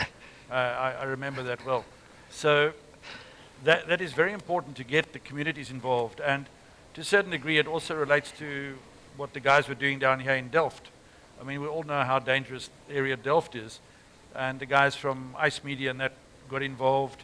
And they focus on the community leaders first, and then get their buy-in, get their support. Nothing of their network has ever been damaged, and it's not even fenced. And we've seen the same thing in our communities. You talk about solar panels, and that normally gets stolen. Not one in over a year of being deployed has ever been vandalized or touched, because it serves the community. Besides being on an 8-meter pole, it's definitely protected because they want to protect their data.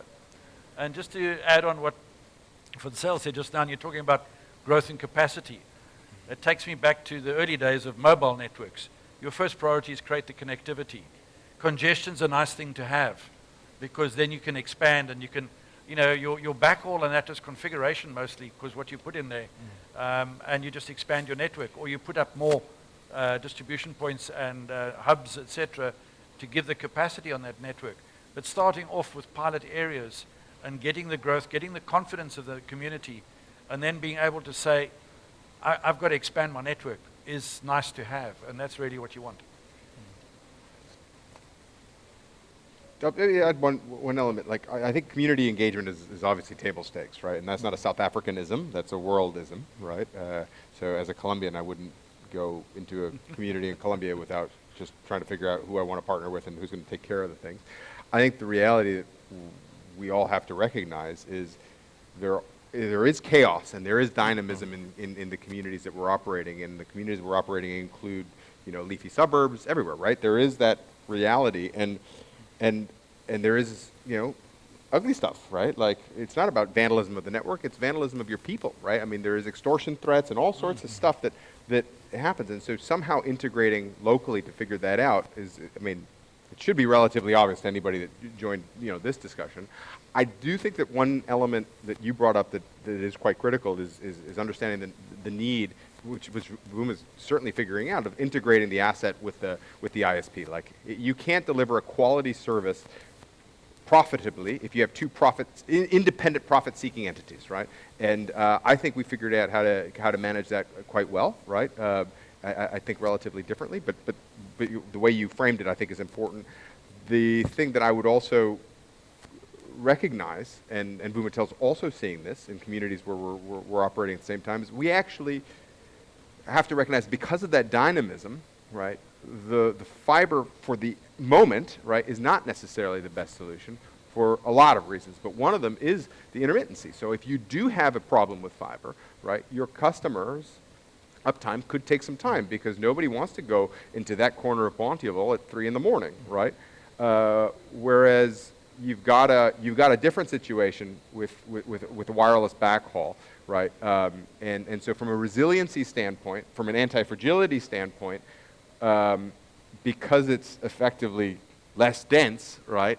You do have, there is a strong case for the stuff that that Vanzel's team understands so well, right? And then I think if you have a blended network, is always going to be smart. But again, some of these almost ends up being like platitudes, right? It's the devil's going to be in the details of how you actually nail it.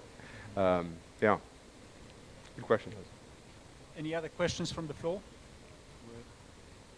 There's one.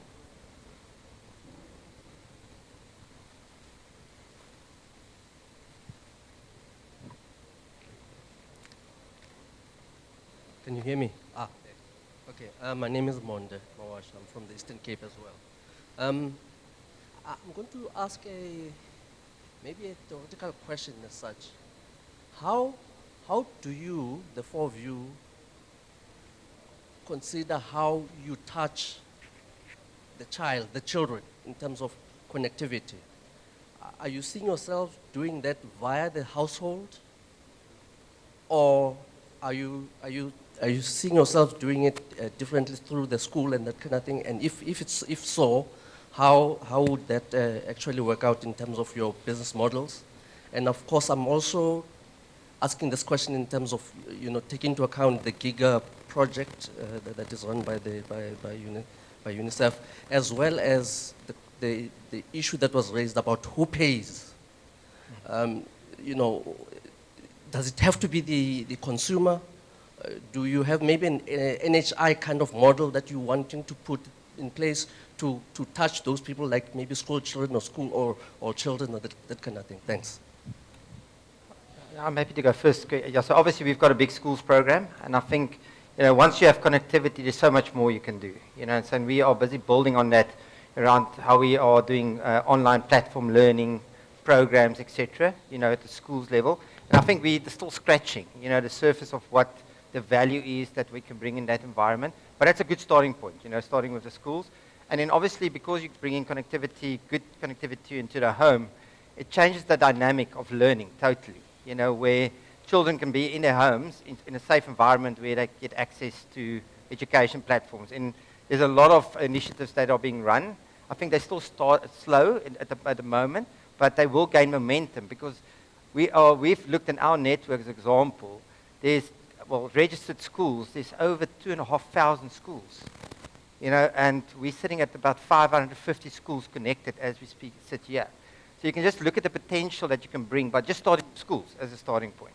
So we've got a huge program that's linked to in our coverage around the schools, but then obviously it drives enablement from a platform perspective that you can do within the home. And we've got initiatives that are linked to that, obviously. And we try and obviously get funding for this and actually support it accordingly. Keith?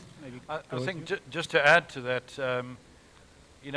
it's one connects them at schools. I know a lot of schools restrict the users or the school children from using their devices besides doing schoolwork. But it's also very important that those kids have coverage at home or where they're going to go and do their homework and research and get connectivity, because that's very much required nowadays.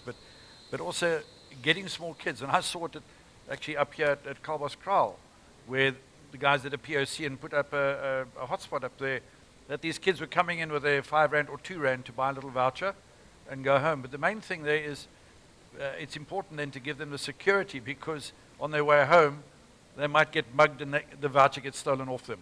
So it's a method of being able to purchase and not have something physical, but definitely make it affordable. The guys are coming in even in Louis Trichardt, the kids are buying the 5 Rand vouchers and the other people are buying 10 Rand or something more, but they will come in with what they've given an allowance, either by their parents or whatever, and they're quite happy to spend 5 Rand on airtime compared to 5 Rand on sweets now. And it's quite a different scenario where the data is the new gold that everybody wants. And as I said, connectivity is important, and what you do with it is even more important in all of the sectors, whether it's medical, educational, financial, agricultural, you name it. So it's becoming a very important factor moving into educating agricultural and agri-vet and all those sort of things, which is something that's very important out there. I've got a strong thought about who pays, especially when it comes to children. Yeah. And I also think we shouldn't be jamming, education content down kids' throats, right? But I think there's a fundamental flaw in allowing for-profit entities to be underwriting the connectivity for children in particular, right? I think that's just a very perverse incentive to I think fundamentally community should decide, who gets the access, and I think right, the people that are actually delivering the internet connectivity should recognize that they're going to be the ones that are going to drive adoption, right?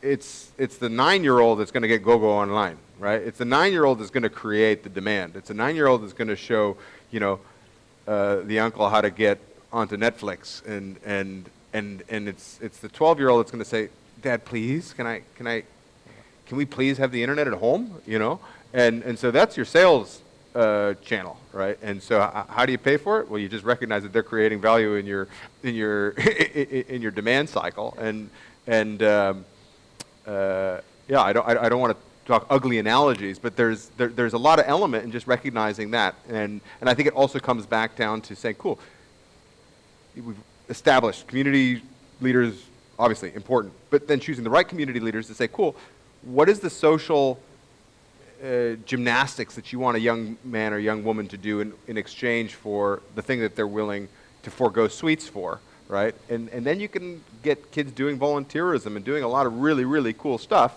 right? And then obviously add on the peer-to-peer mechanism so that you do keep people safe, right? You don't have them walking around with cash. You're just saying, cool, you've got data, and that's enough, you know?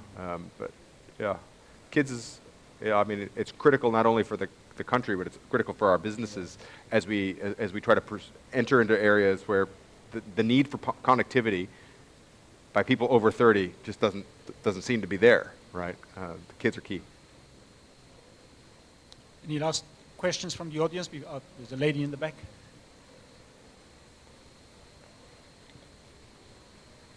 I know I'm the only thing standing between us and the cocktail, so I'll keep it quick.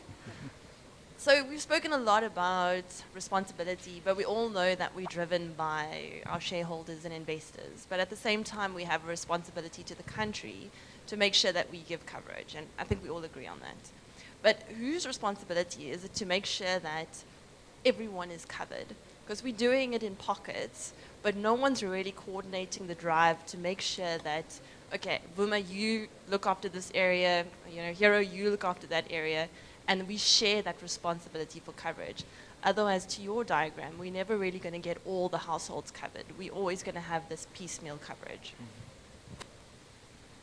I think that's the golden question, isn't it? Because I think we all got aspirations to get everybody in the country connected, and not one of these entities sitting here is going to be able to do it. You know, we all do our part, but as a collective with government, you know, and I always say you've got national, you've got provincial, you've got local. You know, there's stakeholders there. There's the private sector that sits here. There's a lot of organizations that will actually fund a lot of initiatives to get connectivity. But I think where we are as an industry, because it's such a vibrant industry at the moment, you know, in really tough economic times, and we see investors are still very happy to put money into infrastructure, which is a great position. And we must use that position. Yes, for the benefit of our shareholders, absolutely. Because if they don't see benefit, they're not going to give us more money, very simply put. But there's a huge opportunity here because we are running almost ahead. And I almost wanted to get back to, you know, we talk about the sort of urban, sort of rural areas. But to get to those rural areas, it's like the onion effect. Let's connect what we can, and where people can actually afford it. We always talk about townships, people can't afford fiber. Says who? You know, and that's not a capitalist view. It doesn't mean if I stay in a township, I can't afford to have fiber. So we need to get that mentality gone and say, drive where the capitalist view, if you want to call it that, of generating a big network that can then be utilized for all these other initiatives and then bring everybody along the way. You know, because eventually you'll get to the edges where Wi-Fi absolutely is the only way that makes sense because it's just disparate. Maybe the affordability is not there. It must be a subsidized service. But we cannot start talking there or in isolation. We need to build a network that can support that. And that's, I think, what we're doing as private sector to a big extent. We are building out, you know, what Eurotel is doing in the secondary towns, etc. And within a year, we look at the stats of connectivity. I think we'll see an amazing picture of how this thing has evolved just through, because there are still investors putting money in this environment. It's in the press every week. Investments are putting money in infrastructure. We must ride that wave to the benefit of our shareholders, but to the benefit of the country. And we'd love to, if we're in discussions with government, yes, it's a bit of a misalignment, it's a timing thing. But there's no ways we cannot bring the SA Connect program as an example. Fast track that with what we've got as an example. And it's a bit of collaboration and we can do it. And then we can do all these other initiatives to really go to the really rural areas where, you know, Wi-Fi hotspots absolutely perfect as an example, where it drives viability of it, et cetera, but we need to start somewhere. And we can't stop. We can't stop and now say, well, let's get this industry together and now decide who does what. The competition is actually bloody good in the environment at the moment. You know, we're competing on fixed line. There's 5G going to come. It's got all these, different channels. I think it's going to be the benefit of the country. I think we are finding ourselves in an amazing time that we are being spoiled for choice around what we want to connect on. And our responsibility is to drive that as far as we can and then really bring the rest of the country, because we want to connect everybody. We've got, the percentage of connectivity in the country is absolutely horrendous still, of what's available to us. And I think that's the vision. I think definitely I think it's probably an industry vision, from that perspective. Last final comments on that, or you happy with Diewold's view of the world? Yeah, I'll add something to it. I think in our country, we have a bit of a trust deficit between government and business. And that's like a fundamental issue. Countries where business and government work well, they perform very well. But in South Africa, I think business and government can work together much better. And that's why we have conferences like these, so we can build relationships between government and business. Because if we do work together, then we can identify those areas, and then it's capital allocation. So profit for me is sustainability. Even if you're an NGO, if you only have one donor and that donor goes, then you're not sustainable. So even if you operate the NGO, you have to operate it like you're making a profit for that NGO to be sustainable. You have to figure out as an NGO, how can you make a profit? You can't declare it as a dividend to your shareholders, but you can still be profitable as an NGO. And that profit will cause sustainability. And in the private sector, that will cause more investment. So profitability will draw investment. The telecom sector needs capital to invest. Any capital-heavy industry. So we have to be profitable to get more investment and to be sustainable. So there's always been an element of profit. But where there's no business model, we can definitely work with government to give connectivity, but it's a cost of capital question. And what's our cost of capital and what's the government's cost of capital? And how do we allocate that together in order to reach everyone? And if it's an NHI type model, any model can work if we work together. I'll give a plug for one organization. I mean, if you're in this room, you've probably heard of Zenzaleni, and I think they've got an extremely clear model about how you have to manage this, right? One is, let's call it the world that Vuma Reach and Too Much Wi-Fi are really focused in, which is a market efficiency game, right? Just saying, cool, how do we organize the right CapEx and how do we organize OpEx in order to support a financial model that makes sense? The next is the kind of that smart subsidy element, and the next is they call it like true gap, right? And then how, to Van Zel's point, like, let's call it a little bit more bluntly, right? South Africa has a huge trust problem with how it manages its funds, right? Its public funds. And so with a funny accent, I can say it very clearly, potentially, with others not. Like, it's disastrous, right? And so to have some sort of true oversight that isn't Vuma or Too Much Wi-Fi or Hero, to say, cool, what is a public benefit organization that actually looks at these things and can reinvest what Van Zel is referring to as profits, within an MPO environment is critical. And to be fair, to kind of our genesis as an entity that was a little bit the intent, because long term, like, we have to make sure that we roll this stuff out. We have to make sure it's operationally up. We have to hold the KPIs of connectivity up there. But like, at the end of the day, like, the country needs it, right? And it's a fundamental requirement. How you manage that whole thing within the current context of a lack of trust is going to be very hard, and I think it requires an intermediary that isn't government or us, right? To be clear, so that's the missing link, for sure, for me. Super. Yeah, the lady wasn't quite right. The only thing standing between us and cocktail is me with my remaining 25 questions. So if you'll indulge me for another hour or so. So you had a last comment to defend the government? No, I don't need to defend us. Thumbs up. It's quite okay. I always tell people, whatever your frustrations with government, rest assured they're nothing as compared to mine. But anyway, I think that the trust deficit cuts in another direction. And I think what you're saying points to an important solution as everyone goes out for cocktails. Our experience with many providers that we're trying to map together into a kind of common enterprise to provide end-to-end connectivity is you're all dead scared of each other. You will try and sign up government to all kinds of, in some ways, from a public sector, unsignable NDAs, Totally. et cetera, because you're dead scared of the possibility that your competitors will then use the information that goes into government to their advantage, and that's an understandable fear. But there has to be something that allows you, the convergence of that information that is reasonably trusted. Otherwise, you do get allocative inefficiency, no question. And now, what that looks like is a very different conversation. I know that Digital Council's got some ideas, but they're most likely the only thing that's going to be commercially neutral is something that's clean in public sector. But that's a different conversation. It's a different conversation, but we're talking about the Universal Services Fund potentially, right? and who manages that, right? I'm not going to trust anybody on this thing or anybody in government. What? Except for you, I'd say. Except for you. Well, we know it was already abused. So. Okay, thank you very much.